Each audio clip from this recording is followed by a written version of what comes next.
Hey, what's up, guys? Pops from Pops Hobby Dungeon. Listen, I got such a great response from the last video I did. I kind of wanted to do a follow-up. I got a lot of questions in that last video, and I want to answer some of them. Today, I'm doing another gun case. This is for a SIG MCX Rattler. The guy wanted blue again, so I'm going to use 2-inch blue. This is foam from foamfactory.com here in Michigan, and it's the cross-linked polyethylene 2-inch foam, also known as XLPE. And then the black I'm going to adhere to the top is just regular polyethylene 2-pound 1/8-inch foam. This is only 1/8 inch thick, and that gives that nice contrast when you're CNCing, to give the contrast between a black top and a blue middle. So one of the questions I got is from Robin Anon, and I'm sorry if I screw up your name, and he wants to know what spray glue works well to go from the dense cross-linked foam, which is the bottom one, to the open cell foam that normally comes in cases. So in other words, he wants to know, when I'm done with this, how do I glue this foam into the case to the normal foam that comes in a case, a Pelican case or a cheaper case, usually comes with foam already inside. Excuse me. So this is the spray glue I use. It's 3M. It's the green can. They make a couple different cans. I think there's a red can, a blue can. I don't know what those ones do. This is the green can. And it says right on the label for foam. I've been using it for about 1.5 to 2 years now. It's a lot cheaper than the foams that you might see sold at foam companies, which are $78 and $120. You can see how it comes out kind of stringy. It has a nice wide angled tip on the front. And I just, the recommendations for foam glue or spray glue is for you to spray both pieces. And normally you're supposed to wait 5 to 20 minutes for the glue to tack up before you stick it. I don't have time. I'm impatient. I'm ADD. So I go ahead and spray it and I lay it down on both pieces. I sped up the video for the sake of talking, but you can see I'm spraying both pieces, and I roll my hand across and get out any air pockets, and then typically you just let it dry. Here I'm just trimming, not that you have to trim right away. You can wait to, a few hours or the next day. And then I'm going to stack some fake, blank wood on it, and I'm going to wait. And the next morning I wake up and it's all stuck. I pull the wood off and I pull the weights off and it's stuck. This is the layman's way to do it. I'm sure there's exotic equipment for you to get the glue to stick, presses or whatnot. But I'm just working in a dungeon and I've got the tools that I have. So I use the wood to stick it down, to hold it down, weighted, and put a toolbox on top of it. Anyway, so now I'm just, it's the next day and I'm trimming off the excess. And this is the case the customer gave me. It's a Custom Works SIG case that came with pick-out foam, but I'm doing a custom job for him. For a SIG Rattler, and that's what I'm going to do, measuring now. So the next question I got was that I've never seen this. What kind of CNC do you have, or did you DIY it? No, I didn't DIY it. I don't have the knowledge to DIY, and I didn't want to mess with any of that. So I did a lot of research, and I contacted Shapeoko, or Carbide 3D is, I guess, the name of the company. Shapeoko is the name of the CNC. So I contacted Carbide 3D, and they had American tech support, English-speaking people, 24-hour tech support. They got back to me right away, and I felt like that was the best company to go with if I needed 24-hour tech support.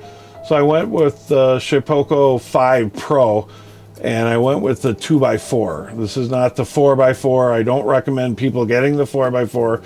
It's a waste of space. Don't drool over the 4x4. The 2x4 is what you need, and that's my recommendation. So here I am just gluing the pieces together as I did in my previous video using the blue tape method. This is blue painter's tape found at Home Depot, and it's relatively cheap. If there's another tape out there that's cheaper, I would love to hear what tape you guys are using, because this stuff is kind of expensive. It's like $23 for 3 rolls, and 1 roll lasts me about 2 gun cases. So it's kind of expensive, especially if you don't mess up, which in this video you're going to see I messed up big time, and we'll get to that here around the 7-minute mark. Anyways, right now I'm just measuring the height, and here's actually where I messed up. I put in 2.18 for my depth, and I really should have put in 2.08. I don't know what I was thinking, if I was drinking or what. Maybe I was drunk, I don't know. Here you can see my bit setter, which is cool to have. That's one of the things the Shapeoko 5 Pro offers, is a bit setter, and that's your Z-axis, that's your height, and it sets the depth for you, so you never have to do it again once you get the depth. So if you have multiple projects that you're going to cut, this is the cutter to get. So anyways, I am physically cutting out the project right now, and you'll see that everything seems to be going smooth and everything looks good, and but is it? I don't know.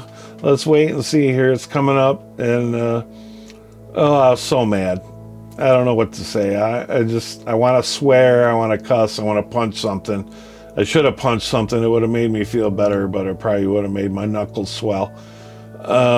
See, you hear the noise right now. It's getting louder. And why is it getting louder? Because I went too deep, and all the sawdust from the bed got tucked underneath the blue tape, and it just immediately like lifted off like a vacuum released. And I was like, what the hell? Oh my God, I was so mad. I was like, what the F, you know? Well, you know what I'm trying to say. I mean, is it a big deal? No. I probably got $15, maybe $20 of material.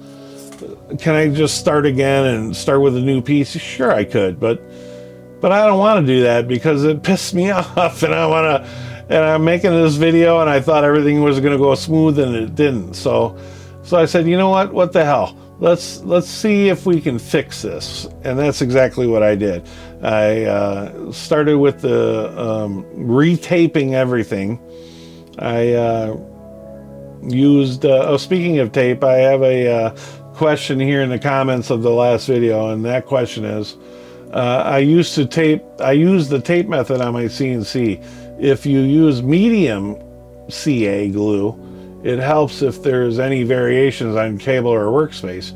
You can also get by using much less tape, 3 or 4 strips. Well, I'm going to tell you from experience that when you're doing pockets, like you see here, when you're doing pockets that are 1 inch or 2 inch apart from each other, using 1 or 2, 3 strips of tape and glue are not going to work.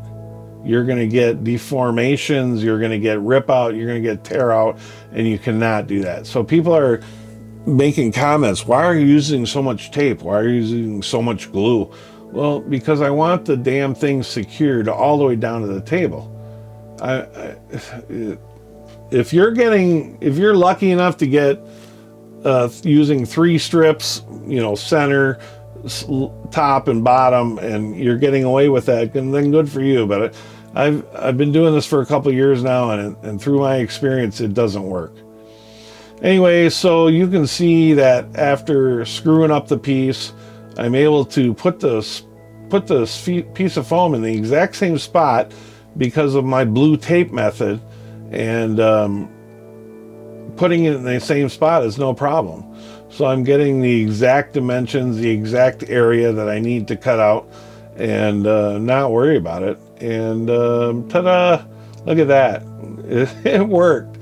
And yes, I'm a little surprised that it worked, but it worked. And so the next cool experience, somebody told me to use a heat gun to clean up the edges. And you know, I never thought about that, especially with this dense foam. So Scratch Built Designs, thank you so much. He says a faster way to clean up edges is a heat gun. I made a lot of drawer inlays for tools. Careful, go over the edges and they become really crisp. And you know what? He's right. I still have to pick off the little, if I have extra pieces, you know, I have to grab them with my fingers and pick them off. But thank you so much, Scratch Built Designs, excuse me if I'm messing up your name there. See, I'm picking off the things, but then you hit the heat gun and you just use your thumb to press against the corners, and the edges, they come out so freaking crisp. I'm like, why didn't I think of this? Oh my God, thank you so much. I'm gonna speed up the video here and quit talking. You can see, let me flip it over and you'll see even the black, the 1/8" black polyethylene. Look at those jaggedy edges, and then watch as I heat them up. Look at how crisp they become. That's just awesome. Thank you so much.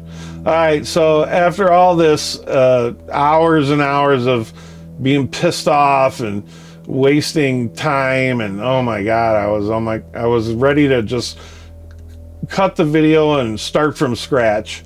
And I'm so glad I didn't, because you guys get to see the real life issues and problems that occur when you're using a CNC. And yeah, I'm new. I'm only 2 years old on a CNC. I've been a laser engraver for years. I've been a 3D printer, or in a printer for years, large format. I'm actually the guy that printed all the Red Bull cars in northeastern Michigan and the country in the early 2000s. But look at what I'm doing now. I'm retired and I'm having fun, and my customers are happy, and look at that. Can you beat that? No, you can't. So please like and subscribe my channel if you're having fun watching what I'm doing, and I got more coming. Thanks for watching.